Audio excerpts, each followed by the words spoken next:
LiberalViewer presents. So, welcome to the November 1st edition of LiberalViewer Sunday Live Clip Roundup, the last Sunday before the Tuesday national election. Thanks for joining me. I hope you're all holding on, dealing with pre-election anxiety. To help with that, or maybe not to help with that, maybe to make it worse, I don't know. I have the 11 best, most newsworthy clips that I picked out from the Sunday morning news analysis shows from the big five corporate outlets of ABC, NBC, CBS, CNN, and Fox News, the so-called corporate media here in the United States, for which would be a really informative, educational, fair use media criticism and political commentary show for you all tonight. Down in the video description, you can see a link to my clip list for the 11 clips I'm using. If you can follow along my somewhat cryptic notes, you might figure out who's speaking in each of the clips and vaguely what the topic is. The source of all the clips also down in the video description, and my topic, Haunted by Ghosts of 2016, which I think we would all be looking at the polling and the information we're getting on this upcoming election a lot differently if we weren't all traumatized by what happened 4 years ago. And I'll talk about that more after I show the political comedy I picked out for you. It's from last night's Saturday Night Live Cold Open. No Alec Baldwin, Donald Trump this week. But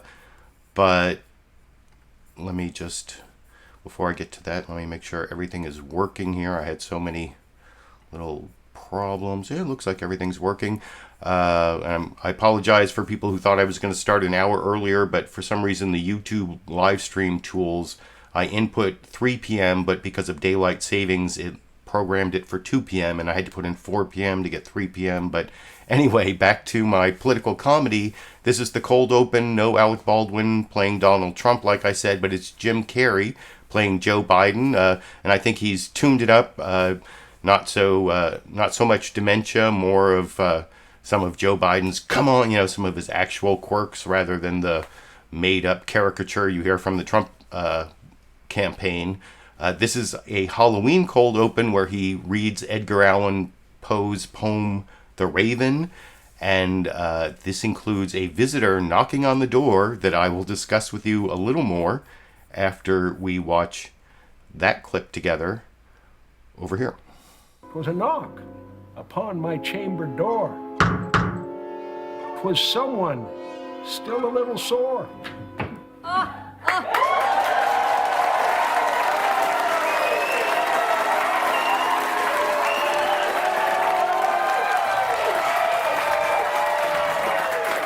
He made me scared of 4 years more. Quoth the Clinton, "We lost before." I said, Raven, stop being such a drag. We've got this one in the bag. It's what every pundit says from shore to shore. Not Michael Moore. He says voters are being undercounted in the polls. Also, even if you do win on Tuesday, the election could still be stolen from you. So, I said, come on. No one would dare. I'll be sworn in fair and square. All the votes will be accounted for. just like Al Gore. This time is different. I can win. The people know I have a plan. But your real advantage is you're not a woman, you're a man. JK, you're right. You got this, okay?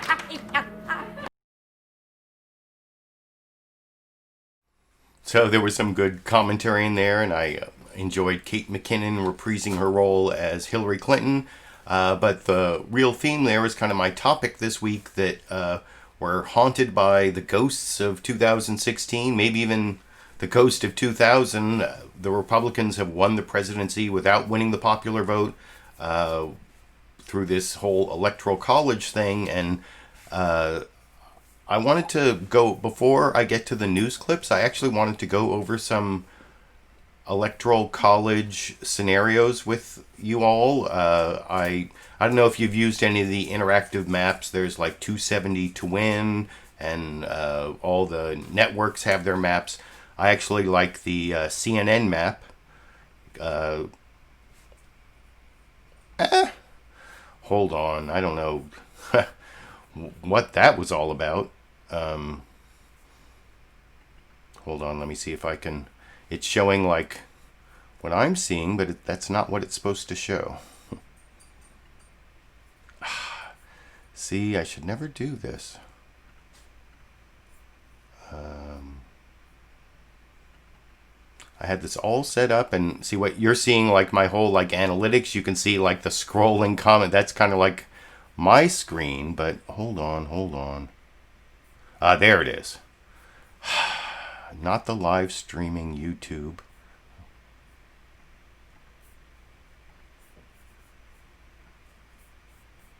Let me try this again. Sorry for the... There we go. See? Now you can... This is what I was...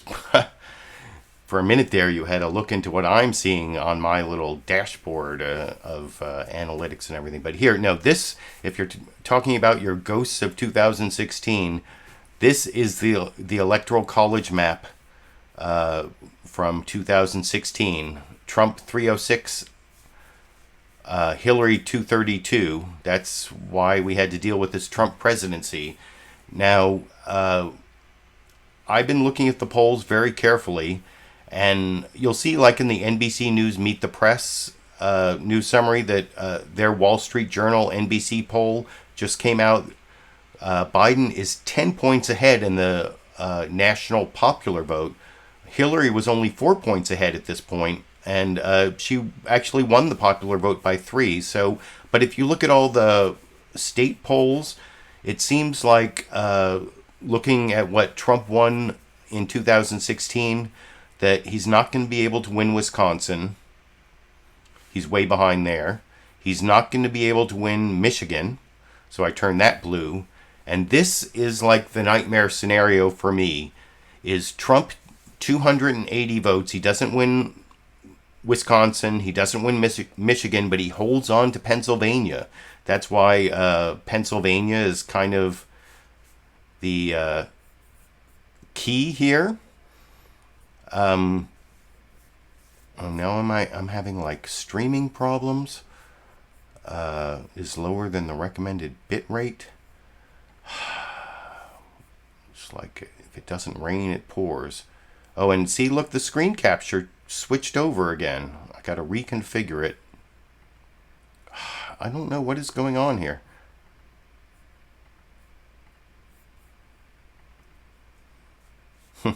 See, you're seeing what I'm seeing. You can see the stream rate. See my little... See, I tried to do something different. Here, let me switch this over to the Electoral College again. Let me refresh... There we go. See? So that is the nightmare scenario. Trump 280 electoral votes. But that is like one side. I actually think that it's likely that Biden will also win Pennsylvania. This is the switch on Pennsylvania, 278 electoral votes from Biden. But I actually, if I weren't so traumatized by the ghosts of 2016, I might even see a Biden landslide. I think Biden could definitely win Georgia. He could even win Florida, North Carolina, Texas, maybe even Ohio.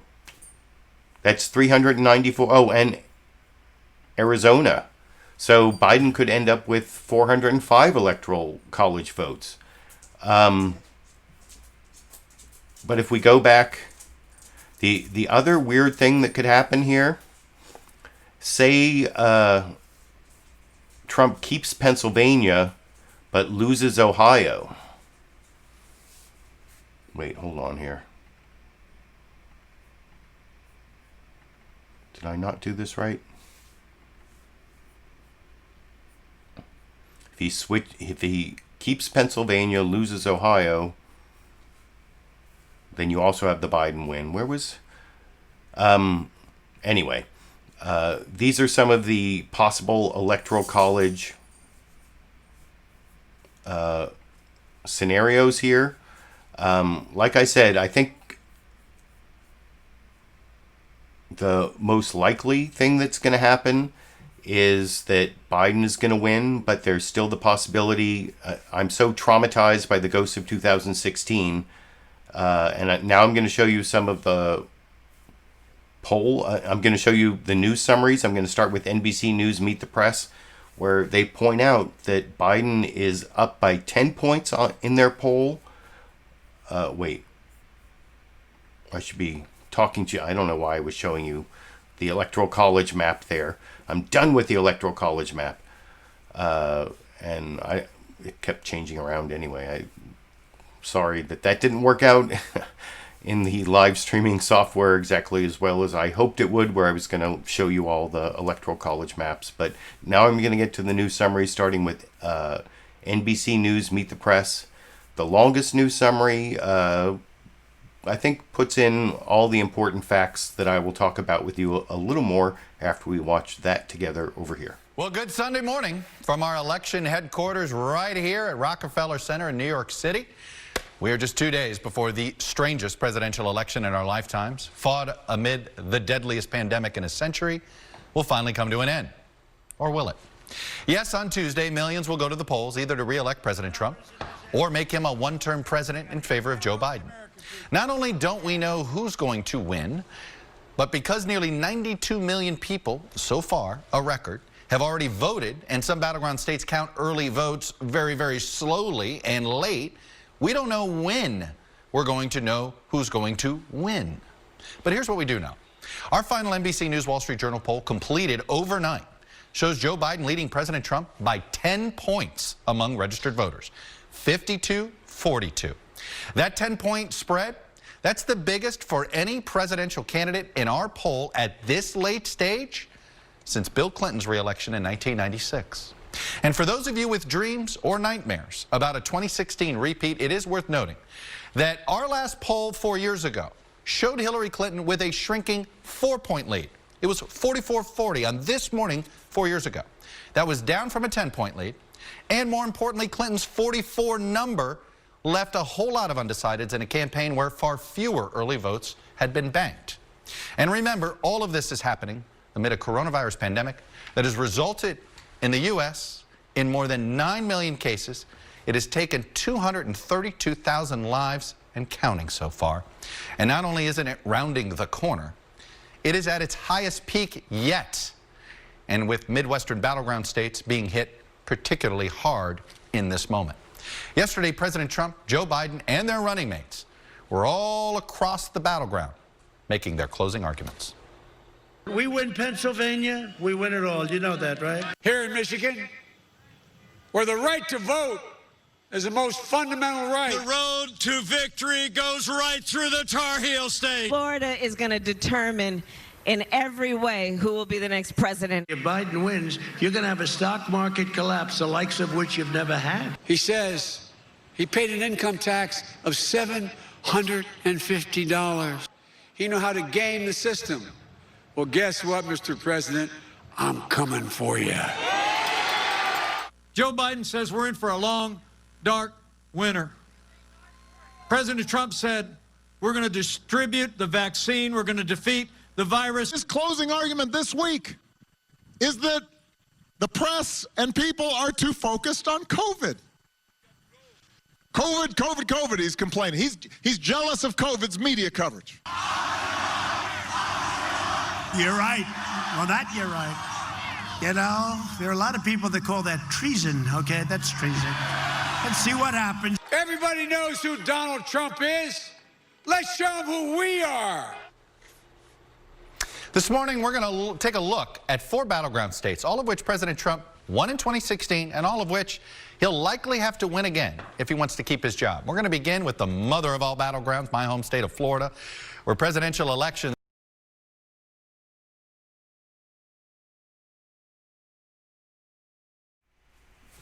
So, if you want to watch the full NBC News Meet the Press program, there's a link down in the video description to that. You can see them talk to reporters in all their 4 battleground states.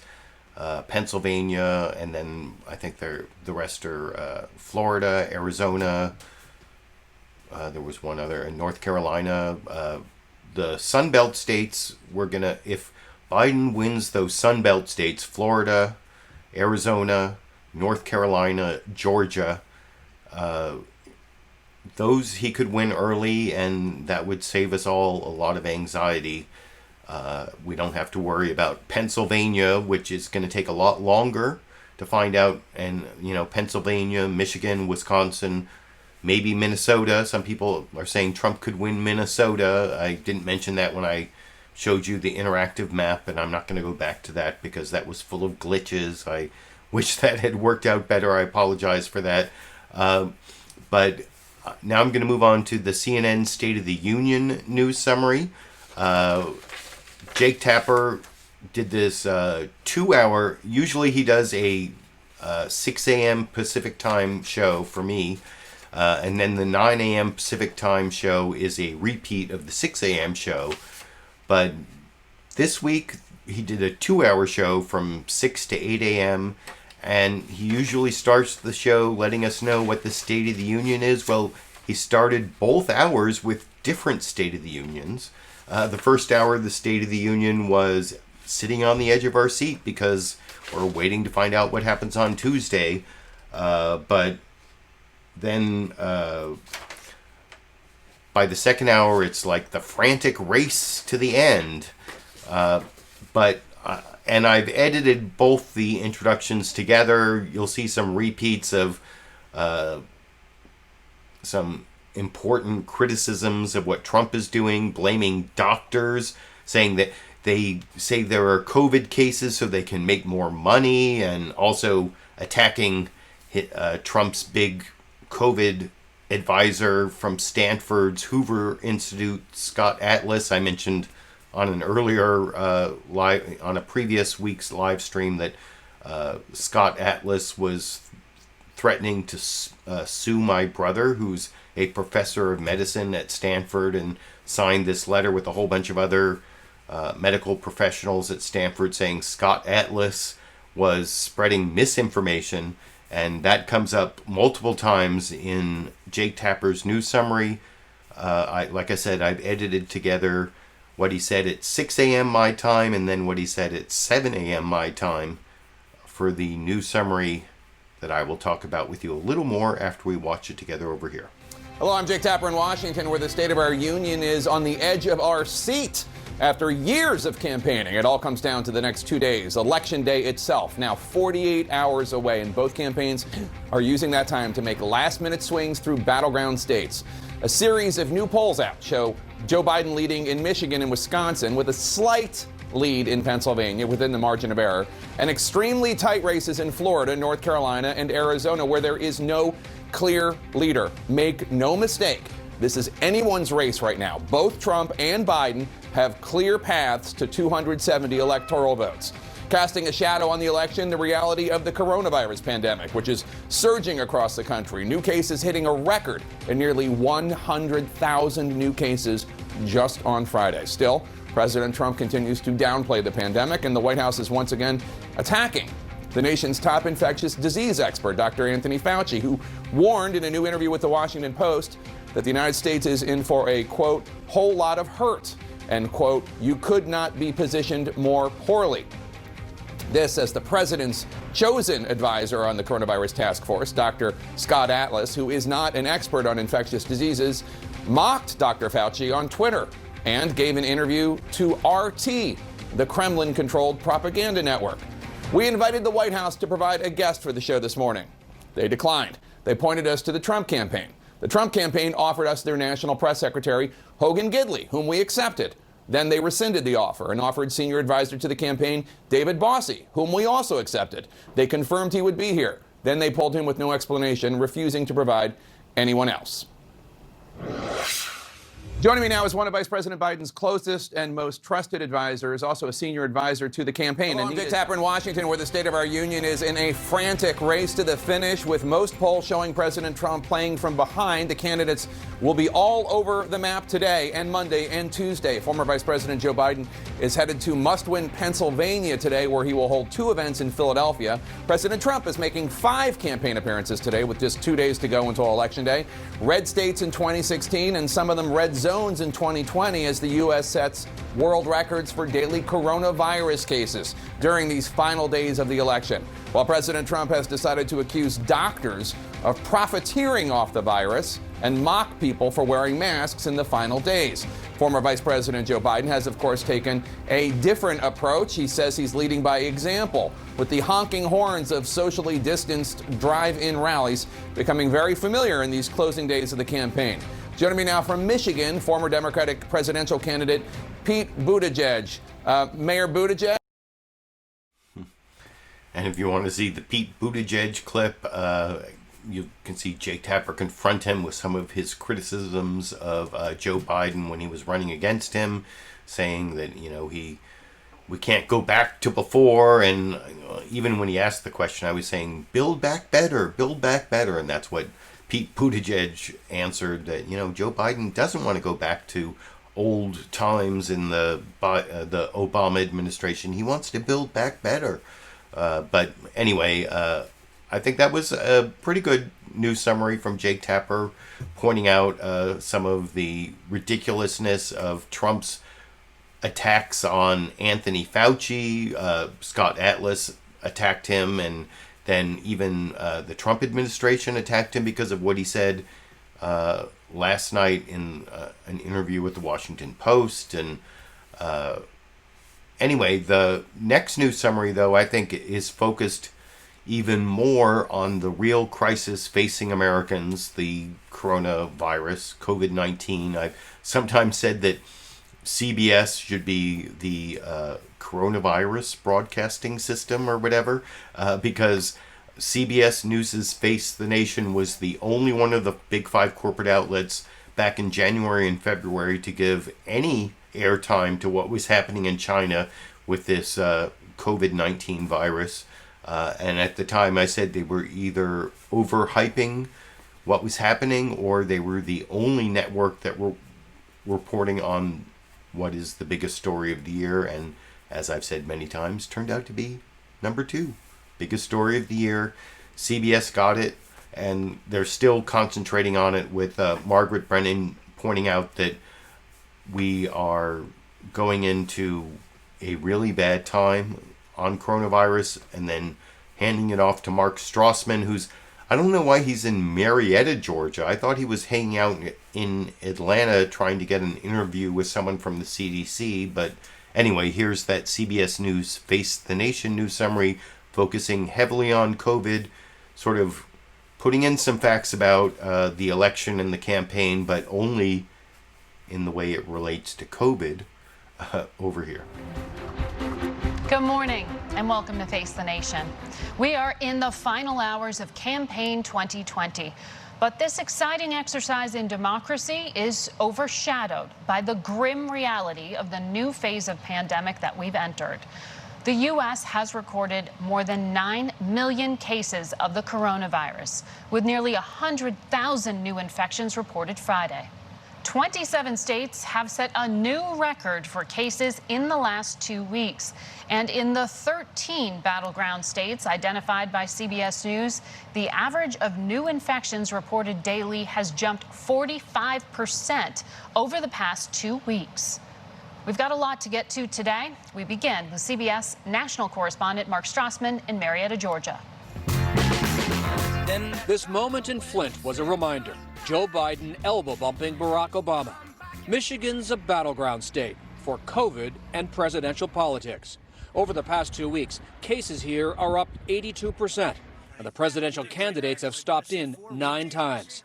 But wherever they go, the Trump administration's response to the virus is on the ballot. We're rounding that beautiful turn, and it's going to be very good. Texas now rounds a dark turn. Nearly 18,000 COVID deaths. Democrats think they could use the issue to flip Texas from red to blue. The President of the United States, who took to a stage and said, we're rounding the corner. Are you kidding me? COVID consumes El Paso. Residents here have to shelter at home. Its non-essential businesses were ordered closed for 2 weeks. We have seen throughout history that drastic times require drastic measures. Drastic times across much of the U.S.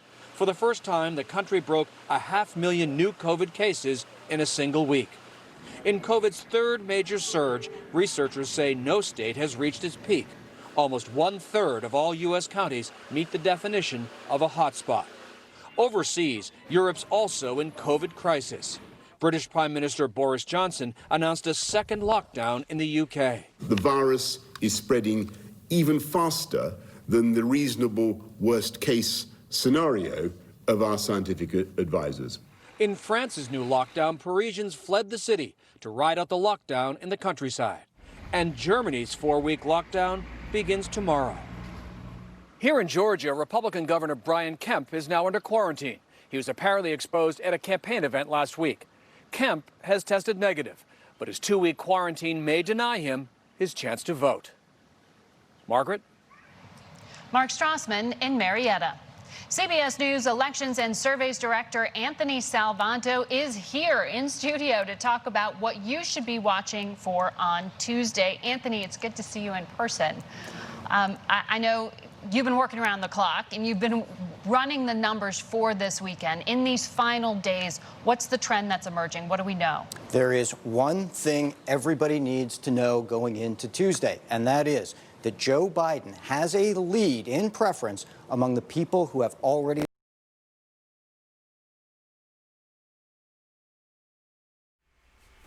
And I hope you saw that screenshot I paused on at the end there. An important fact that you saw from the CBS Battleground Tracker, they actually, at the link I put in the video description to CBS News Face the Nation, that goes to the CBS News Face the Nation YouTube channel, where pretty much the whole program from this morning is split up into segments, different videos, and you can see Anthony Salvatore's commentary or his analysis of the polls, and he goes through the Electoral College map, but kind of says some of the things I said about how Trump could get 280, but then it could also be a Biden landslide, and that's all within the margin of error of the current polls.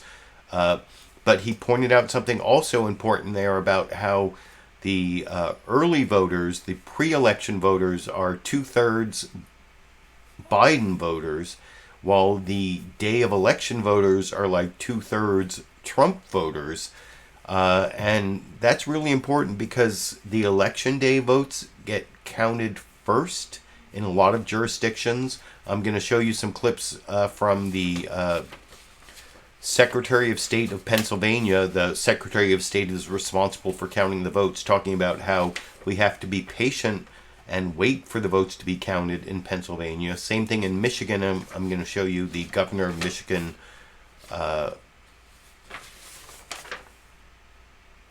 in clip number 10, Gretchen Whitmer.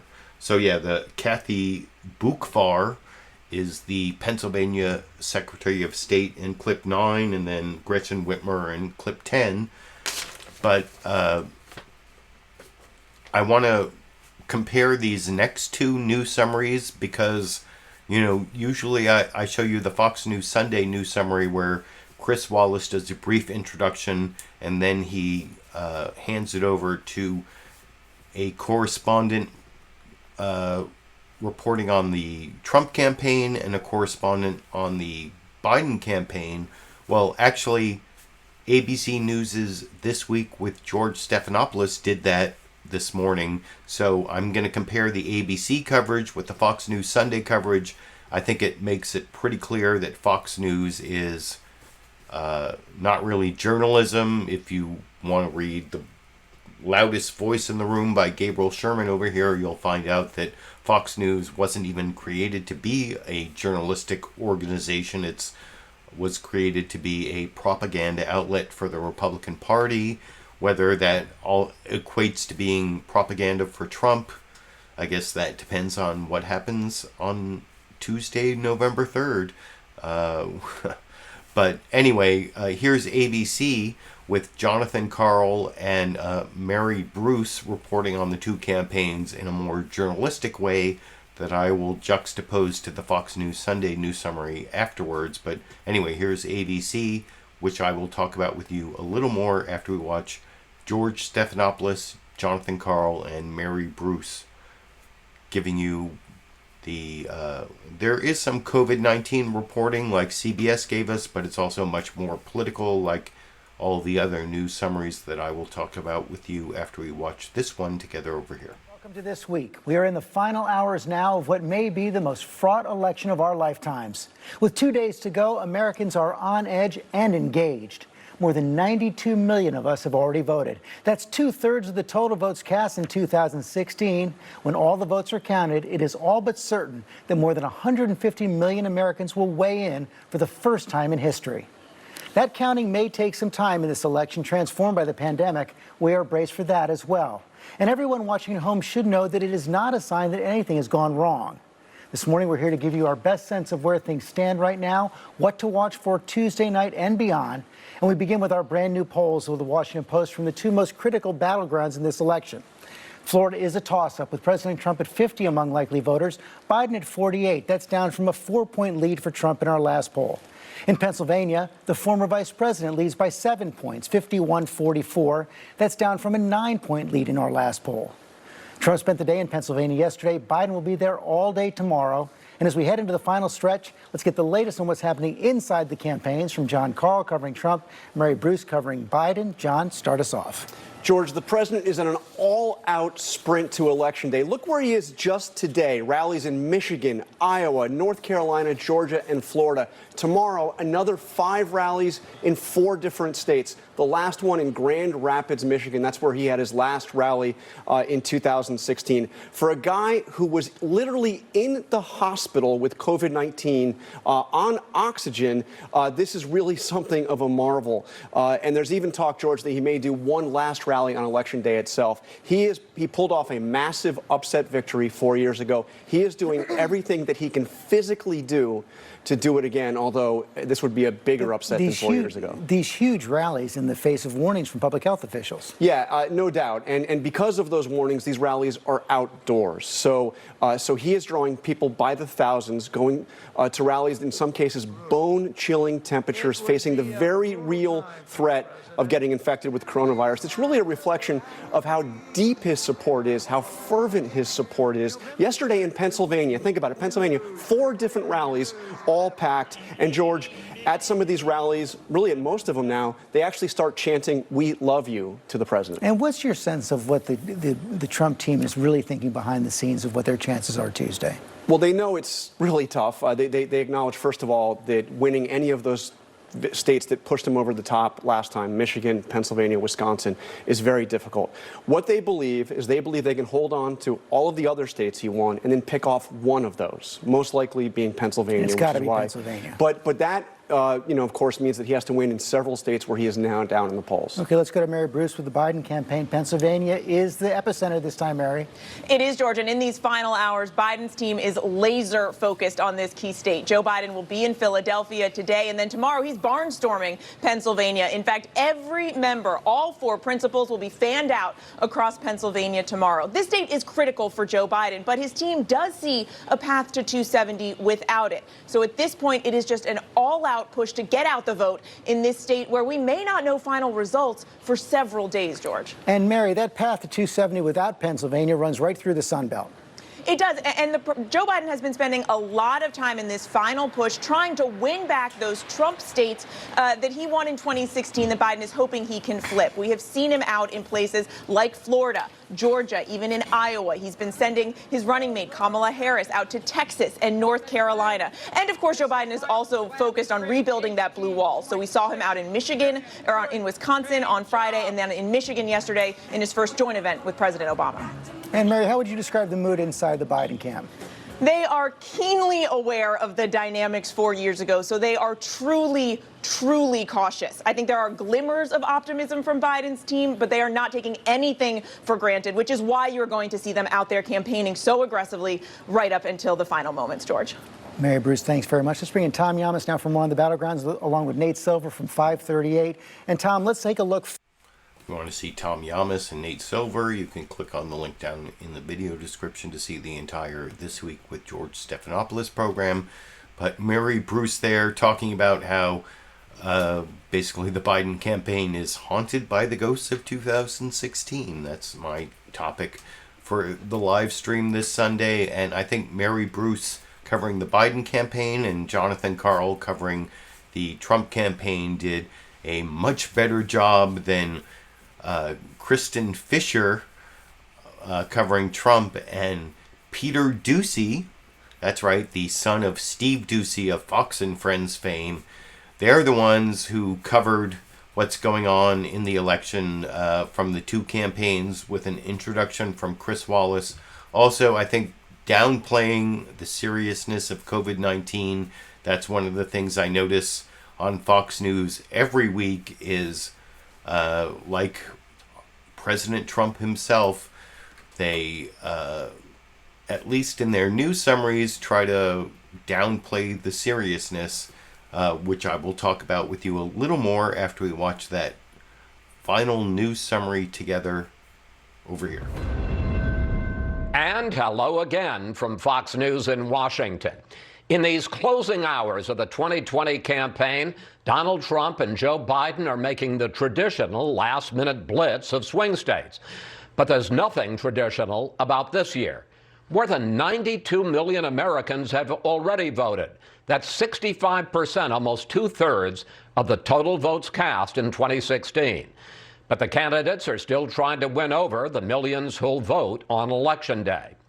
We have new Fox polls on the state of the race. Who do voters trust to do a better job on the big issues facing the country? When it comes to the coronavirus, they trust Biden by a decisive 56 to 40% margin. On the economy, the president leads by 1 point, 49% to 48%. And when asked which should be the government's top priority, voters choose limiting the COVID spread over restarting the economy, 61% to 36%. In the presidential horse race, Biden maintains an 8-point lead, 52% to 44%, down from 10 points in early October. We begin this hour with Fox team coverage. Peter Doocy is traveling with the Biden campaign, but let's start with Kristin Fisher at the White House. Kristin. Chris, in the closing days of this campaign, President Trump's strategy is looking very similar to what it was 4 years ago, despite the pandemic. Once again, his signature rallies, front and center, 14 rallies in 7 states in the final 72 hours before Election Day, and almost half of them are in Pennsylvania. I guess it has something to do with Pennsylvania. I'm going to be here all day today. President Trump spending the final Saturday before November 3rd entirely in Pennsylvania, a sign he knows it may all come down to the state's 20 electoral votes. But the president's path to 270 starts and ends in Florida. If he loses his newly adopted home state, then he will almost certainly lose a second term. But if he wins Florida and Pennsylvania, a state he won in 2016 by only 44,000 votes, add in Iowa and Ohio, and President Trump is well on his way to 270. Another possible path. And hello, Wisconsin. President Trump again runs the table in the Rust Belt, scooping up Wisconsin, Michigan, and Pennsylvania, all states that were decided by less than a point 4 years ago. But every scenario hinges on keeping Texas red. Can you imagine going into Texas, say, we're going to take your guns away, and by the way, we're going to close up every oil well that you have? Well, vote for me, vote for Joe. I don't think so. I don't think so. Now, the Trump campaign is banking on that silent majority and a strong Election Day turnout. While they don't have a lot of money left, they do have a strong ground game and an impressive voter database. They're also trying to repeat history with another late-night rally on Election Eve, once again in Grand Rapids, Michigan. Chris? Kristin Fisher reporting from the White House. Kristin, thanks. Now, let's bring in Peter Doocy, who's covering the Biden campaign in Philadelphia. Peter. Chris, Biden's strategy hinges on Pennsylvania. It's where his first events were. It's where his last events will be. Today is going to be his 17th day here in the General, by far the most of any battleground, and he is confident. We're going to win this election. Last night, he described the mood among advisors. Very good, very high. We're hopeful. And he's relying on the Democratic Party's strongest closer. I love Joe Biden, and he will be a great president. Barack Obama. On Tuesday, you can choose change. Obama's role in trying to help Biden reach 270 electoral votes includes 2 stops Monday, Florida. I do believe that a path to victory runs through Florida. And Georgia. Well, Georgia's changed a lot, and there was an incredible turnout. Most of Biden's closing argument is about Trump. It's time for Donald Trump to pack his bags and go home. And more than any issue, Biden's campaign has been about character. He does not have a mean-spirited bone in his body. Although he's unafraid to show a fighting spirit. The president likes to portray himself, I love this, likes to portray himself as a tough guy. When you were in high school, wouldn't you have liked to take the shot? Anyway, it's a different story. Biden could be in many different battleground states in the final days, but he's just going to be in this one today, trying to run up the score here in Philadelphia at an event where in pre-COVID times, traditionally, they would give people leaving church a ride to go vote. Souls to the polls. Chris? Peter Doocy with the Biden campaign. Peter, thanks for that. Now let's turn to Trump campaign senior advisor Corey Lewandowski. Trump campaign senior advisor Corey Lewandowski. That's the next clip I'm going to show you. Trump did this weird thing where he wanted to go back to everything that worked in 2016. He brought Corey Lewandowski back. He brought Steve Bannon back, even though Steve Bannon has been charged with felonies for scamming people to send in money to help build the wall that Mexico was supposed to pay for. And anyway, that's a whole tangent I don't want to get into. But anyway, those are all the news summaries. I think if you juxtapose that Fox News news summary with the ABC one, where they're basically, the Fox News one is a little bit longer, but they're basically the same length. They have correspondents reporting from the two campaigns, and I think you hear a lot more truth from ABC than Fox News, but you can let me know what you think down in the comment section. Now I have 2 Republicans getting cross-examined, and then 2 Democrats talking about how we need to be patient to wait for all the votes to be counted. And then finally I have Dr. Scott Gottlieb, who used to be a doctor in the Trump administration. Now he appears on CBS all the time telling the truth about how we're screwed in this coronavirus epidemic. And I'm going to end the show before, of course, the bonus Dash and Sandy or Dandy clip. But the final news clip will be Scott Gottlieb talking about how no matter who wins the election on November 3rd, for the rest of the year, we're really dependent on the great leadership of Donald Trump to save us. So that's kind of a dark note to end the show on. But before I get to that, I have the 2 Republicans and then the 2 Democrats. First, Corey Lewandowski and Jason Miller, both senior advisors to the Trump campaign. Here is Chris Wallace cross-examining Corey Lewandowski about something that you didn't see in the Fox News summary, that you saw like in both of Jake Tapper's State of the Union news summaries, about how Trump is attacking doctors for inflating the COVID numbers because they make more money, which there's no evidence of that. And Corey Lewandowski cannot find any evidence of the. He points to this one case of a motorcyclist who died in a traffic accident, but Fox News even said he was a fake COVID-19 death. So that's one of the 220 plus thousand deaths. But I really like the way Chris Wallace, after that biased Fox News summary, really concentrates on the COVID-19 deaths at the beginning of his questioning of Corey Lewandowski. I don't know why I couldn't say that earlier. Corey Lewandowski. It's not like a magic trick. But anyway, here's Chris Wallace doing a better job of cross-examining Corey Lewandowski than the news summaries did of pointing out why Trump is getting Americans killed over in this clip. Corey, that's accentuating the positive. The fact is more than 230,000 Americans have died so far from this disease. On Wednesday, 1,000 people died. On Thursday, 1,000 people died. Here's what the president had to say about that this week. You know, our doctors get more money if somebody dies from COVID. You know that, right? I mean, our doctors are very smart people. So what they do is they say, I'm sorry, but, you know, everybody dies of COVID.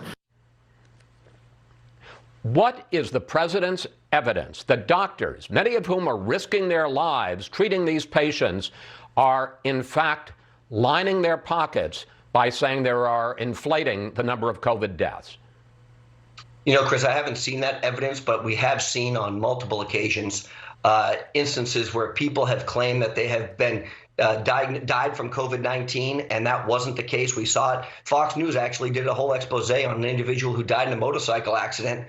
Maybe he had COVID, but died in a head-on collision. They said it was a COVID-related death. Fox News exposed that entire hypocrisy. So, look, I think we're categorizing sometimes individuals who may have COVID but aren't dying from that and claiming it as a COVID death, which is not accurate. But there are also, according to a number of studies, that the number of people who actually are dying from COVID is greatly undercounted. But we're talking specifically about the president saying that doctors are inflating the number of COVID deaths. Here's how the president of the American Medical Association responded to the president's claim. I'm going to put it on the screen. The suggestion that doctors in the midst of a public health crisis are overcounting COVID-19 patients or lying to line their pockets is a malicious, outrageous, and completely misguided charge.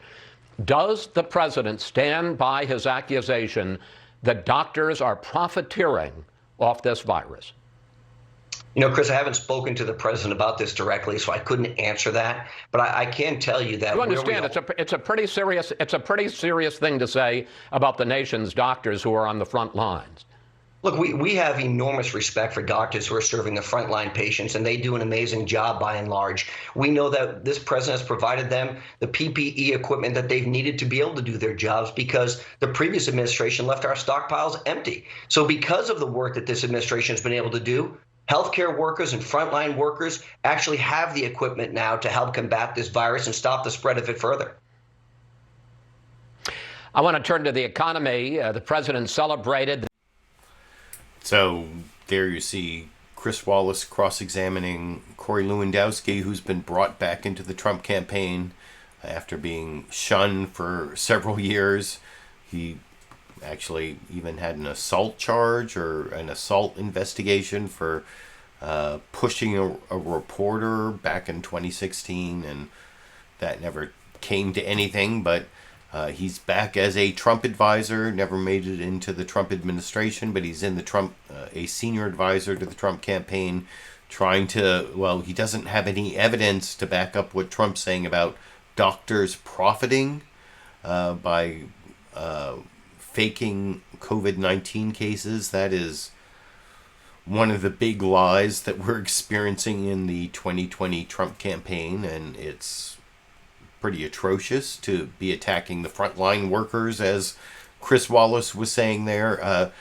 This next cross-examination of a senior Trump campaign official is on ABC. George Stephanopoulos, I think, totally misses his opportunity to cross-examine senior Trump campaign advisor Jason Miller, saying something I'm really worried about, that, and that's some of the breaking news. I saw some people talking about that in the comment section before the show started, that Trump is going to, like, if he's leading in certain, the states, enough states to win. If he's leading it on the night of Tuesday, November 3rd, he's just going to declare victory. And you can hear that strategy in the middle of Jason Miller's answer to George Stephanopoulos, but George Stephanopoulos never asks a follow-up question about it. You'll hear Jason Miller say that, like, smart Democrats are saying that Trump's going to have a lead on election night, and then after that they're going to try to steal the election, which means counting the votes that weren't from November 3rd, that are from the pre-election votes that don't get counted till after November 3rd. And I don't know why George Stephanopoulos doesn't follow up on that. Definitely a mistake from him that I will talk about with you a little more after we watch that final Republican, well, other than Scott Gottlieb, who's, I guess, kind of a Republican in the final news clip. But this is the final Trump campaign official we have to deal with tonight.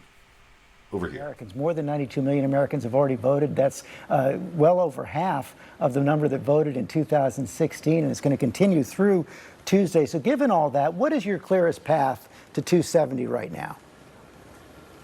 Well, we feel very good. We think that President Trump is going to hold all of the Sun Belt states that he won previously. And as you look to the upper Midwest, Joe Biden has to stop President Trump in 4 out of 4 states: Pennsylvania, Michigan, Wisconsin, Minnesota. If President Trump wins just one of those in 3 of the 4 he won last time, he will be a reelected president. There's a really important point here, George, that I want to make, is that the entire electorate has shifted. The coalitions are different this go around. The fact that Joe Biden had to go back to Minnesota, a state that Republicans haven't won since 1972, just the other day, shows how they're worried about state shifting. President Trump is going to get well over 10% of the black vote. I think he'll get over 20% of African-American men. President Trump will probably get 40% of the Latino vote. The entire demographic shift within these parties, it's a different world now, George, and that's why we're trying to turn out our supporters. We feel good about it. And one final thing, George, if you speak with many smart Democrats, they believe that President Trump will be ahead on election night, probably getting 280 electorals, somewhere in that range. And then they're going to try to steal it back after the election. We believe that we will be over 290 electoral votes on election night. So no matter what they try to do, what kind of hijinks or lawsuits or whatever kind of nonsense they try to pull off, we're still going to have enough electoral votes to get President Trump reelected. So basically, for you're saying that the president needs to have a clean sweep of all the states in the Sun Belt that he won back in 2016: Arizona, Georgia, Florida, Texas, North Carolina. I said I believe that we're going to win all of them. There are multiple pathways. So, for example, if for some reason, and again, the trend lines, you look at Arizona, where I'm very confident, very safe that we're going to win Arizona. But even if for some reason we didn't have Arizona, we could pick off Nevada, a place where our modeling shows that we're going to win on Tuesday, as well as Michigan, and that would put President Trump over the top. So we have multiple pathways. We feel very good about where we're going. And the fact of the matter is that Joe Biden, it does not excite his base. So when you take the lack of enthusiasm for Joe Biden and the media and Democratic suppression for their voters on Election Day, we think that our turnout will deliver President Trump a victory. And the one thing, George, I got to tell you, we learned this in 2016, Donald J. Trump is a closer. Nobody knows how to close out a presidential race like he does. Certainly happened in 2016. Jason Miller, thanks very much. Let's bring in Anita Dunn. Now. And Anita Dunn was on a couple shows from the Obama administration, who's a Biden campaign advisor, but I don't have any clips of her. Jason Miller is a total partisan tool. I mention this every time he shows up. Why doesn't anyone ever ask him about how the Trump campaign was hiding the payments they made to him so that he could claim he didn't have to pay child support, or as much child support, to the child that he fathered and denied in the 2016 campaign? Where he fathered a child with another Trump campaign worker, claimed he wasn't the father for a long time, and then is trying to lowball the payments he makes by hiding his income. No one ever asks him about that. But George Stephanopoulos also didn't ask him about what he said there about Trump winning on Election Day, and then all the votes that are counted after Election Day are somehow stolen votes. And the thing is, the people who vote on Election Day, remember when we watched CBS News' Face the Nation? I kept it playing all the way to Anthony Salvante's poll there. Here's the screenshot.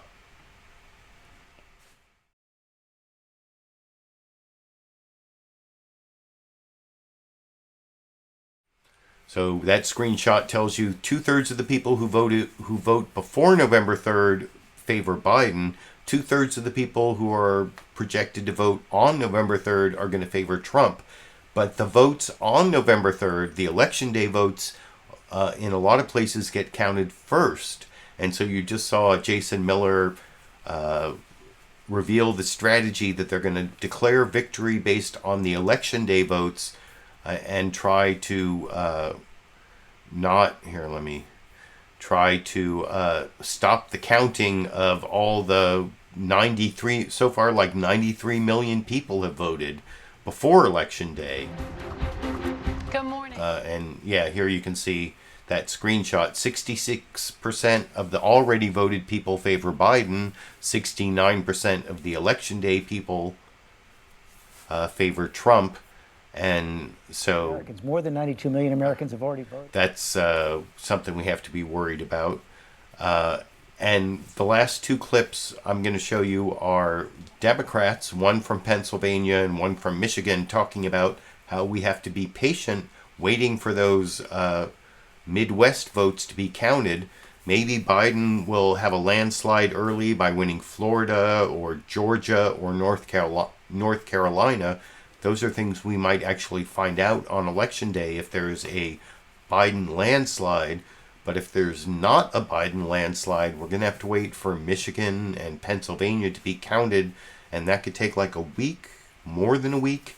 Here is the Secretary of State of Pennsylvania, Kathy Boockvar, talking to Chuck Todd on NBC News' Meet the Press, telling us to be patient, telling us that we might have to wait, and it's not even outside the norm because military ballots have always been counted like a week after November 3rd because it takes time for them to come in. As long as they're postmarked or sent in before Election Day, they can be counted afterwards. And anyway, that's what you can hear from the Secretary of State of Pennsylvania, whose Secretary of State is the person in charge of the voting or counting the votes.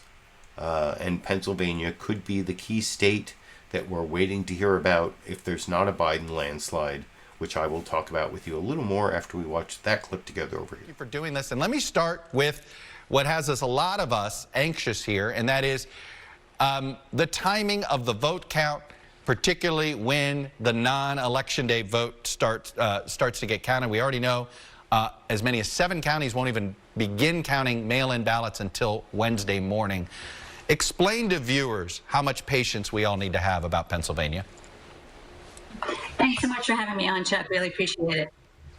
So let me start out by saying nearly 2.4 million Pennsylvanians have already cast their ballots by mail. This is going to be 10 times as many as the last time we had a presidential election in Pennsylvania. So yes, it will take longer. But having said that, I want to be clear that elections have never been called election night. Our military and overseas ballots, you know, the men and women who are serving our country, they have until a full week after Election Day to cast their ballots. So I just want to set that straight, that this is a process that we want to make sure that every single vote of every valid voter is securely and accurately counted. So to your question, I expect that the overwhelming majority of ballots in Pennsylvania, those mail-in absentee ballots, as well as in-person ballots, will be counted within a matter of days. The counties are staffing up, have a ton of equipment, best practices in place, and are planning, for the most part, to count 24/7 until it's done. And kudos to all those public servants who are going to make sure it gets done as quickly as possible.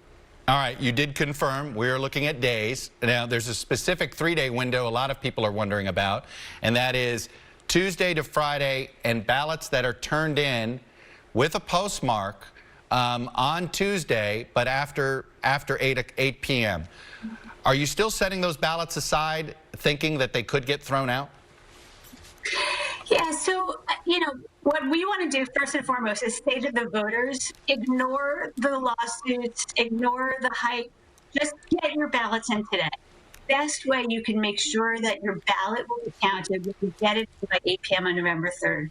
And there's never been so many choices in Pennsylvania to do that. There's county election offices, secure drop boxes, other authorized locations. You can find all that on votespa.com. But yes, the standing law in Pennsylvania right now is that ballots, as long as they're received by 5 p.m. on November 6th, postmarked by November 3rd, will be counted. But for effective election administration and making sure we have clarity in the counties, those ballots will be segregated.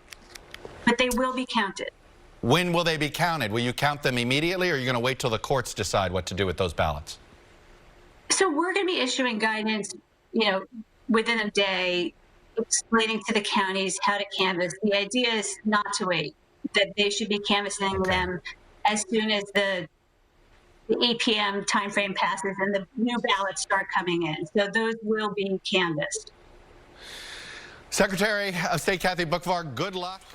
Yeah, that's the Pennsylvania Secretary of State, Kathy Boockvar, telling us to be patient, waiting for the counting of the votes in Pennsylvania. If, like I said, one possibility is Biden is going to win some of those Sun Belt states early, like Florida, North Carolina, Georgia, Arizona. That might make Pennsylvania less important. But if not, if Pennsylvania is going to be the key state that decides who wins, we're going to have to wait. And you heard the Secretary of State of Pennsylvania there talk about how they're segregating some of the votes in anticipation of a possible Supreme Court lawsuit. The ones that are received after Election Day might not be counted. And that's something that's happening all over the country. The Republicans are basically trying to suppress the vote, stop the counting of the votes. And one thing I'm really happy about is that there are a lot of progressive lawyers out there, ACLU lawyers out there. I have my Vote Like Your Rights Depend on It poster here. And if you want to plan your vote, if you haven't voted yet, go to anywhere in the country. You can go to aclu.org/vote, or here in California, aclunc.org/vote. In California, you can actually find out the ACLU's position on all the California ballot measures that the ACLU took a position on. But Daniel Ho, the head ACLU voting rights attorney, has a big team, and there are other progressive organizations waiting to go into court. Whether Trump has packed the courts with enough unqualified right-wing judges to suppress the vote, that remains to be seen. If it's really close, that could be a determining factor, and it's kind of scary, but at least I'm confident that the lawyers from the ACLU and other progressive organizations are going to do the best that can be done in this situation to protect our right to vote, to make sure all the votes are counted. There are dozens of lawsuits all over the country, and if everybody votes, if you go out there and vote and there's a landslide, an anti-Trump landslide, then none of that litigation will even matter, and that would be the best outcome. An anti-Trump landslide, we can all relax 1 or 2 days after November 3rd. I did see a question along the way from Sexy Bob here in the live comments.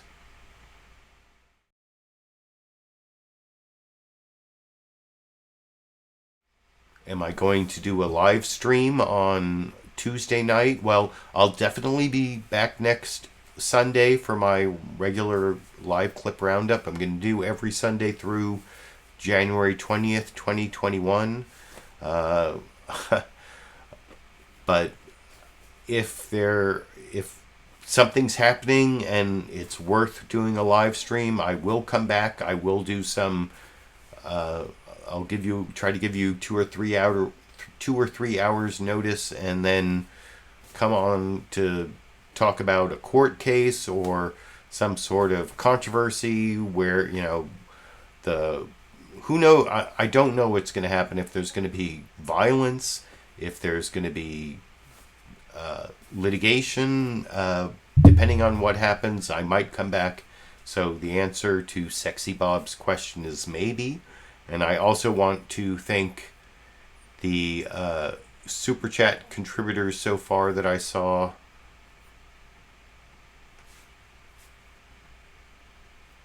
No, that's not working. Let me try it again here. I did see a couple Super Chat contributors. Here we go.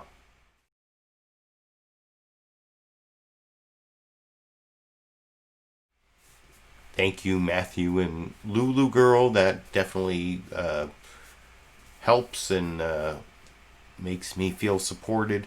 I do want to give one more Democrat talking about how we have to be patient, waiting for the votes to be counted, not in Pennsylvania, but in Michigan.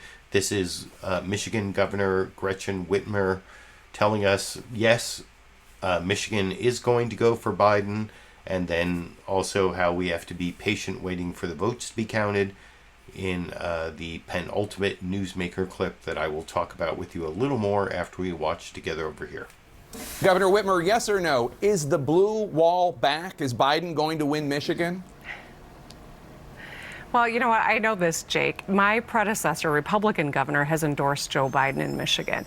I think it's because we all know that the Trump administration inability to get their arms around COVID has cost us our livelihoods and too many people their lives. And so this is a moment where we really need a leader who can bring us together as a nation, to unify us, to get our arms around COVID and get us back to work. And I think that's why Joe Biden not just appeals to Democrats, but to independents and to some Republicans.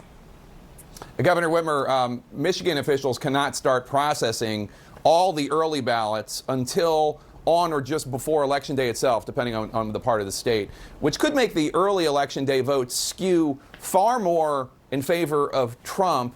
Are you concerned at all that President Trump might prematurely declare victory based on that? And when do you think we'll know who won Michigan?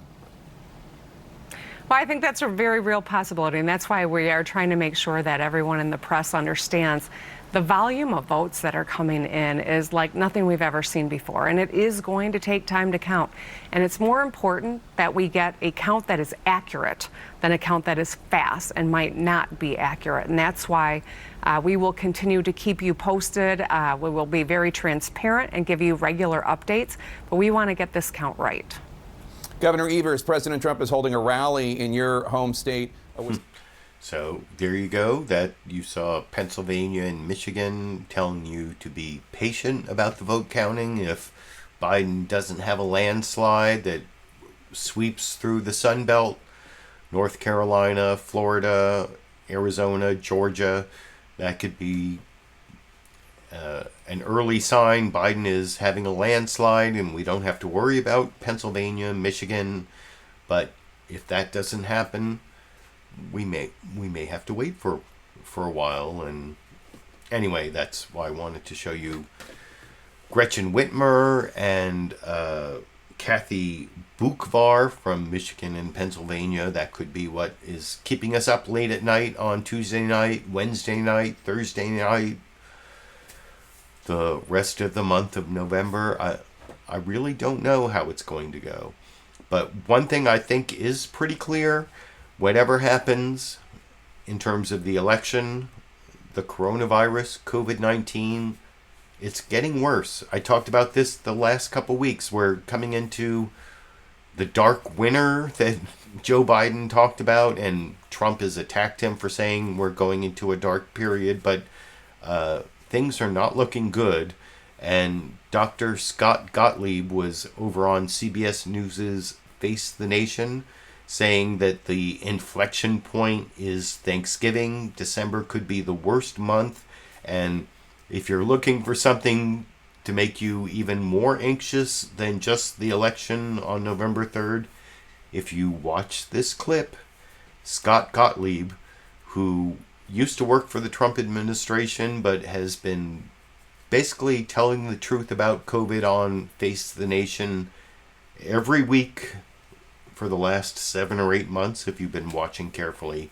Here he'll tell you, not only are we in for a really bad, dark winter, but how bad it is depends on how good Donald Trump is as president. Whoever wins on Tuesday, we are still dependent on Donald Trump, and I really couldn't end on a darker note than that I will talk about with you a little more after we watch that final newsmaker clip together over here. You're in person, you've been tested, I've been tested, you're at a distance, so hopefully you approve.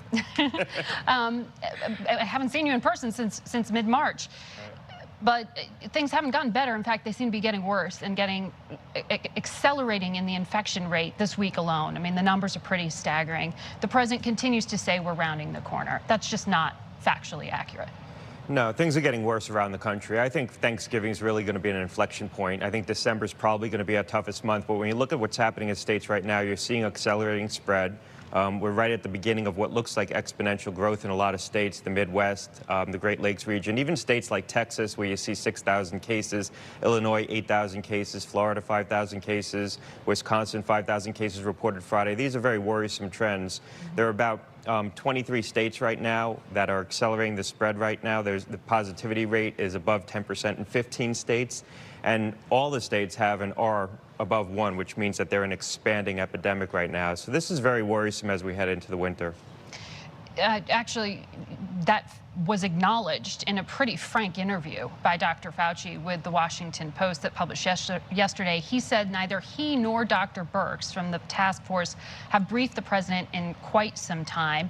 He said that's because the White House didn't like the news. They needed to have a medical message that was essentially consistent with what they were saying. That's pretty flat out saying that medical information and the public's health is being played with for political purposes. Do you agree with that? Well, look, I think the facts are going to overtake any political dialogue very quickly. I think as we get into the next 2 or 3 weeks, it's going to be unmistakable what's happening around the country, and we're going to have to start taking tough steps. I don't think we're going to lock down like Europe is right now, and Europe has a very dense epidemic. There's a very worrisome trend underway in Europe. Europe didn't think they were going to lock down either, and now they are. That is true, but I don't think the political support is here for that, even at a state level. I think you're going to see targeted mitigation. States take local actions, but we're going to have to start taking more aggressive actions. Probably, my view is the inflection point is going to be Thanksgiving. You're going to see cases build over the next 3 weeks, and December is really going to be the slow month. But I think it's going to be unmistakable what's happening at that point, and we're going to be forced to, because the hospital systems are going to become pressed again. Regardless of what happens in this election, the president is still the president until at least January. If he wins, he owns this through a second term. What does he need to be focused on? I think he needs to be focused on providing resources to states. They have to get a stimulus passed. They've got to get funding out to states to try to deal with this. I think we need to focus on what we're going to prioritize in terms of trying to keep things open and get things open after we're through this, particularly the schools. We're going to need to support states that have to take that targeted action, try to get compliance with things like masks. So I think the bully pulpit is very important. The national leadership trying to galvanize collective action to try to reduce the spread. You're right. Once we ensue with this over the next 2 months, this is largely going to play out over the next 2 months. By the time a president is re-inaugurated in January, whoever that is, we'll probably be through the most acute phase of this, be coming down the epidemic curve. So this is really going to play out under the president's leadership. What he does over the next 2 months is going to be very important. So what Trump does over the next 2 months is going to be very important, whoever wins on Tuesday, and that is not good news, because Trump is not really a competent president when it comes to dealing with the COVID-19 crisis. He's ignored it. He's pretended that it doesn't exist. He's downplayed it. He's attacked the scientists, the doctors. That was pretty sad, although that was weird. Did you notice how partway through that clip, I was trying to update my Super Chat contributors, and it like bled into the background of that clip. The Super Chat contributors were kind of in the background. Here are the additional Super Chat contributors so far.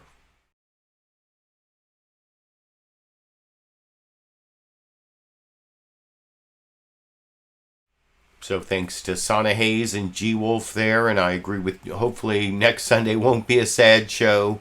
I hope Trump doesn't win, for reasons I've talked about over and over again for the last 4 years. I guess we'll find out what happens. Like I said when I showed G Wolf's question over here.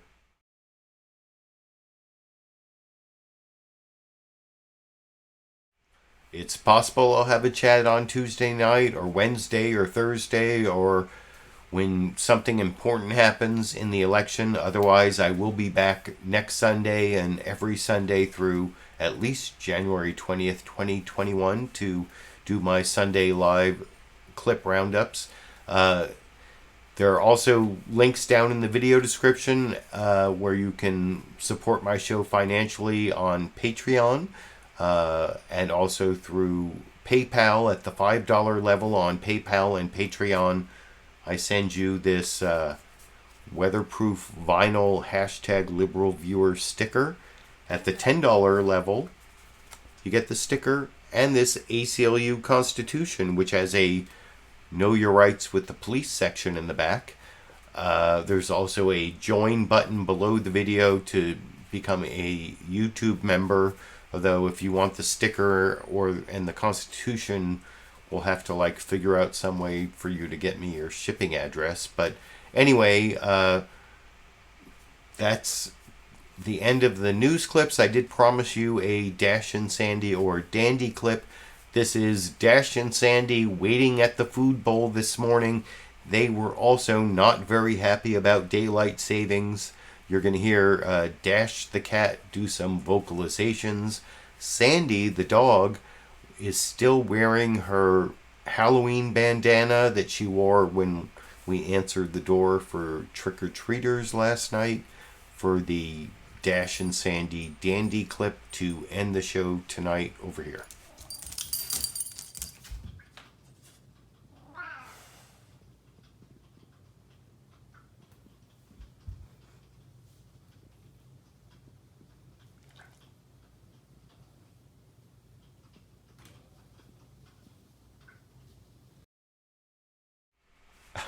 So that's Dash and Sandy early this morning, waiting to be fed because daylight savings pushed off their feeding time for an hour. I hope you enjoyed all the clips I picked out, my media criticism and political commentary that I added. Like I said, I will be back next week and every week, at least through the inauguration on January 20th, 2021. I appreciate all of you who showed up for the live show. My recorded show viewers, let me know what you think about the time I spent this Sunday and every Sunday for the last 393 Sundays picking out the clips, adding my commentary and criticism. And anyway, that's the end of the show, and until next Sunday, or until I have some reason to show up in your subscription list with a pre-recorded video or a live stream because there's breaking news about the future of our democratic republic, I guess I will be seeing all of you around the internet.